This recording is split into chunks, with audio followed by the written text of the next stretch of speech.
नमस्कार, मी डॉक्टर अमोल अन्नदाते आज थेट माझ्या वॉर्डरोब मधून बोलतोय, कारण विषयही तसाच आहे. सनस्क्रीन कसं लावलं पाहिजे म्हणजे ते जास्त परिणामकारक ठरेल. उन्हाळा प्रचंड वाढत चाललाय आणि आमच्या हॉस्पिटलमध्ये किंवा डॉक्टरांकडे सगळीकडे सनबर्न, त्वचा जळाल्याचे किंवा सन ॲलर्जीच्या केसेस या काळामध्ये खूप वाढतात. पहिली गोष्ट, सनस्क्रीन हे फक्त उन्हाळ्यातच लावायचं असतं असं काही नाही. सनस्क्रीन हे पूर्ण 12 महिने वर्षभर लावावं लागतं, कारण पावसाळा हिवाळा असला तरी सूर्य उगवतच असतो. दुसरी गोष्ट, सनस्क्रीन हे फक्त स्त्रियांनी लावण्याचा सौंदर्याचा अलंकार आहे हा गैरसमज आहे. स्त्रियांनी इतकं पुरुषांनाही सनस्क्रीनची गरज असते. पुरुषांची स्किनही सेन्सिटिव्ह असते. दिसण्या पलीकडे सूर्यामुळे जे त्वचा टॅन होते किंवा त्याच्यामुळे जी काय अलर्जी किंवा जे काही वैद्यकीय प्रश्न निर्माण होतात त्याच्यासाठी पुरुषांनाही सनस्क्रीन आवश्यक असतं. मी सनस्क्रीन हे नियमित वापरतो.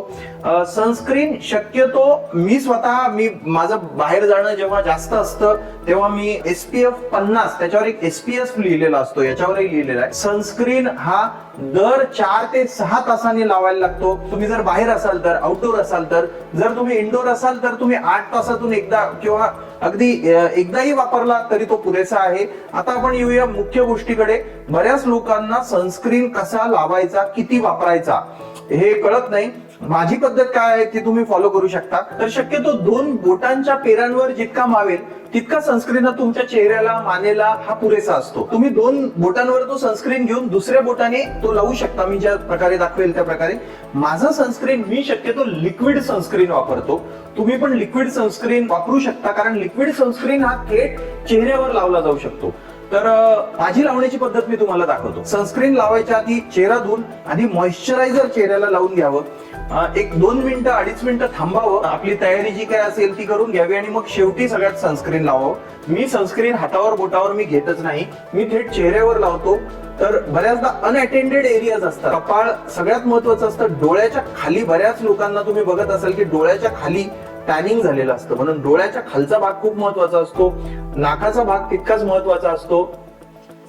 सगळ्यात महत्वाचं, गळ्याला बऱ्याचदा सनस्क्रीन आपण लावत नाही, तर जिथे जिथे जो एक्सपोज भाग आहे तो, आणि सगळ्यात महत्वाचं मानेला, अशा प्रकारे मी आणि 1-2 बोटांनी, कारण पूर्ण हाताने जर तुम्ही लावलं तर ते सनस्क्रीन हे वाया जातं, तर 1-2 बोटांनी तुम्ही हे पसरवू शकता पूर्ण चेहऱ्यावर.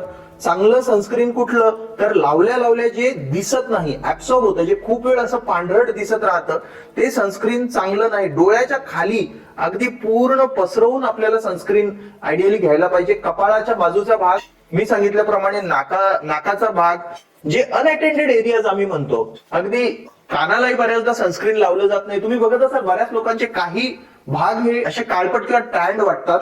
डोळ्यांच्या म्हणजे भुवयांच्या मागे म्हणजे पापण्यांना तुम्हाला वाटत असेल की पुरुषांनी असं इतकं या गोष्टींच्या बाबतीत जागरूक असणं हे फार आपल्याकडे कॉमन नाहीये. पण हा दिसण्याचा भाग नाहीये, हा आपली त्वचा चांगली राहणं, जे सूर्यप्रकाशामुळे होणारे जेवढे काही त्रास आहेत लॉंग टर्म. सगळ्यात महत्वाचं मानेचा मागचा भाग. तुम्ही बघत असाल बऱ्याच लोकांच्या मानेवर टॅनिंग असतं आणि हे प्रॉब्लेम्स घेऊन लोक येत असतात. जेवढा एक्सपोज भाग आहे तेवढा, जर सन ॲलर्जी असेल तर पूर्ण पांढरे कपडे घालावे व हातालाही सनस्क्रीन लावणं, पण ॲलर्जी असेल तरच आवश्यक असतं. आणि याच्यानंतर एक 5, 10, 15, 20 मिनिटं पावडर, टॅल्कम पावडर, मी तर साधी पावडर वापरतो. काही जण मेकअप जर स्त्रिया वापरत असतील तर लगेच मेकअप याच्यावर लावणं चुकीचं आहे. थोडं एक 15, 20, 25 मिनिटं थांबून तुम्ही मेकअप लावू शकता आणि लगेच ऍब्सॉर्ब झालं सनस्क्रीन तुम्ही बघत असाल तर मला वाटतं की सनस्क्रीनचा अशा प्रकारे तुम्ही वापर करू शकता. धन्यवाद.